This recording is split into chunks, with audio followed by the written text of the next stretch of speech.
दोस्तों, आइए जानते हैं कि श्री राम जी अपने वनवास के समय कहाँ कहाँ गए, किन किन ऋषियों से मिले तथा उस जगह को आज हम किन किन नामों से जानते हैं। जैसे कि हम सब जानते हैं कि भगवान श्री राम ने अपने वनवास की शुरुआत अपने छोटे भाई लक्ष्मण तथा माता सीता के साथ अपने जन्म स्थान अयोध्या से की थी। अयोध्या की प्रजा श्री राम जी से इतना प्रेम करती थी कि वह उनके पीछे पीछे वनवास चलने के लिए तैयार हो गई। श्री राम ने अयोध्या से चलकर तमसा नदी पार की।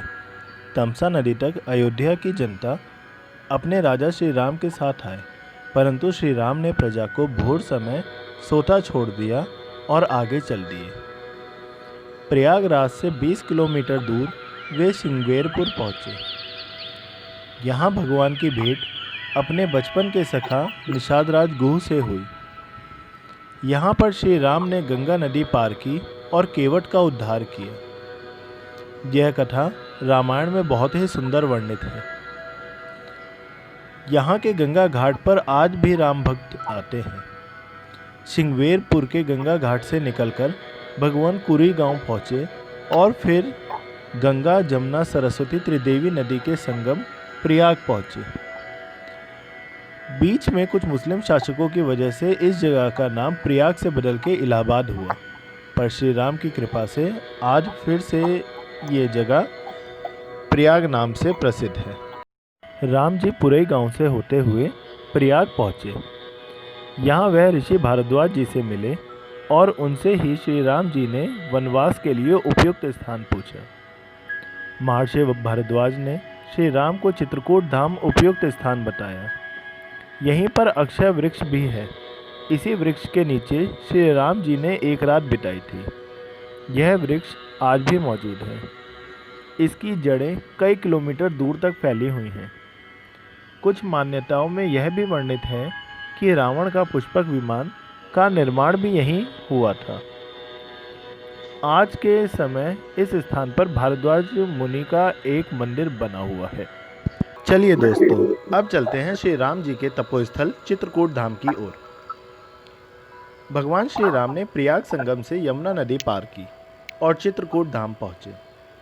चित्रकूट इस समय के मध्य प्रदेश तथा उत्तर प्रदेश सीमा पर स्थित है। यहाँ रामायण काल के बहुत से चिन्ह मौजूद हैं, जिनमें प्रमुख हैं गुप्त गोदावरी गुफा, वाल्मीकि आश्रम, भरत मिलाप मंदिर, राम घाट, जानकी कुंड इत्यादि। गुप्त गोदावरी चित्रकूट से 18 किलोमीटर दूर स्थित है। पौराणिक कथाओं के अनुसार भगवान राम और लक्ष्मण अपने वनवास के दौरान कुछ समय के लिए यहाँ रहे। गुफा के अंत में एक छोटा तालाब है जिसे गोदावरी नदी कहा जाता है। यहाँ गुफा में 2 पत्थर पर नक्काशीदार सिंहासन हैं, जिन्हें राम और लक्ष्मण से संबंधित माना जाता है। नासिक की गोदावरी और चित्रकूट की गुप्त गोदावरी का जल एक ही जैसा है।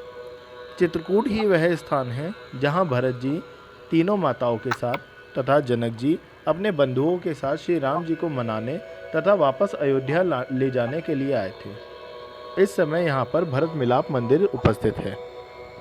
सतना, यह स्थान चित्रकूट के समीप तथा आज के मध्य प्रदेश में स्थित है। यहाँ श्री राम कुछ समय अत्रि ऋषि के आश्रम तथा कुछ समय रामवन नामक स्थान पर रहे। यहाँ भगवान अनेक ऋषियों से मिले, जिनमें प्रमुख हैं शारभंग ऋषि, सुतीक्ष्ण ऋषि इत्यादि। इनके आश्रम के चिन्ह आज भी इन जगहों पर उपस्थित हैं। दंडकारण्य, चित्रकूट और सतना से निकलकर भगवान श्री राम दंडकारण्य के घने वनों में पहुँच गए। रामायण के अनुसार दंडकारण्य बहुत से राक्षसों असुरों का निवास हुआ करता था। उड़ीसा की महानदी के पास से गोदावरी तक दंडकारण्य का क्षेत्र फैला हुआ था। मध्य प्रदेश, छत्तीसगढ़, आंध्र प्रदेश, उड़ीसा और महाराष्ट्र के कुछ क्षेत्रों को मिलाकर दंडकारण्य था। दंडकारण्य में भद्रगिरि पर्वत है। कहा जाता है कि भगवान श्री राम ने अपने वनवास के दौरान कुछ दिन इस भद्रगिरि पर्वत पर भी बिताए थे। वर्तमान पर इस पर्वत पर राम सीता का बहुत ही प्रसिद्ध प्राचीन मंदिर है। पंचवटी नासिक, पंचवटी नासिक का रामायण में बहुत ही महत्वपूर्ण योगदान है। दंडकारण्य के बाद भगवान श्री राम पंचवटी गए। पंचवटी का मतलब होता है 5 तरह के वृट के वृक्ष। यहीं पर श्री राम अगस्त मुनि से मिले।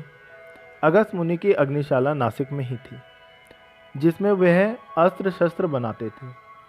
अगस्त मुनि ने श्री राम को बहुत से अस्त्र शस्त्र यहीं पर दिए थे, जिनमें मोहिनी अस्त्र, ब्रह्मास्त्र तथा विष्णु जी का धनुष भी शामिल है। यहीं पर लक्ष्मण जी ने शूर्पणखा की नाक काटी थी तथा यहीं पर रावण के भाई खल दूषण का वध श्री राम ने किया था। यहीं पर रावण ने माता सीता का हरण भी किया था। वीडियो लंबी होने के कारण हमने यह वीडियो 2 भागों में बनाई थी। भाग 2 में सबरी आश्रम, हनुमान मिलन, किष्किंधा, रामेश्वरम और लंका के बारे में जाने। भाग 2 का लिंक डिस्क्रिप्शन में है, ज़रूर देखिए और भारत भविष्य का चैनल सब्सक्राइब करें। धन्यवाद। जय श्री राम।